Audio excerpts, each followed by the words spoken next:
Mata dapat melihat karena adanya cahaya. Cahaya dihasilkan oleh benda-benda yang berpijar. Contohnya seperti matahari, lilin, dan bintang. Kita memerlukan cahaya untuk dapat melihat. Benda-benda yang ada di sekitar kita dapat kita lihat apabila ada cahaya yang mengenai benda tersebut. Dan cahaya yang mengenai benda tersebut dipantulkan kembali oleh benda ke mata.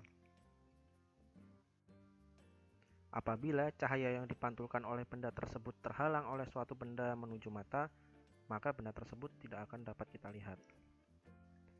Cahaya dapat dibedakan menjadi dua. Yang pertama adalah cahaya tampak.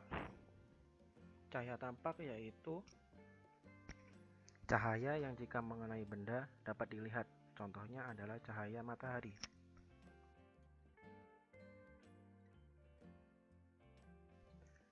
Yang kedua adalah cahaya tidak tampak, yaitu cahaya yang bila mengenai benda tidak akan tampak lebih terang atau masih sama sebelum terkena cahaya.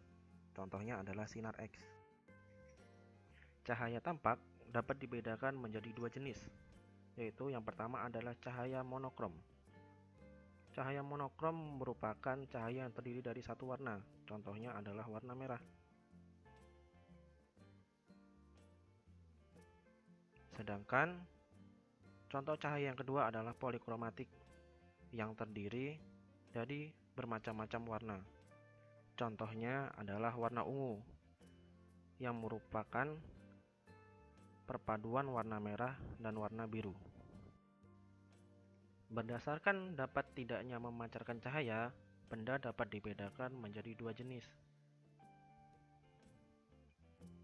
Yang pertama adalah sumber cahaya. Sumber cahaya merupakan sebuah benda yang dapat memancarkan cahaya, contohnya adalah matahari. Selanjutnya adalah benda gelap, yaitu benda yang tidak dapat menghasilkan cahaya, contohnya adalah batu.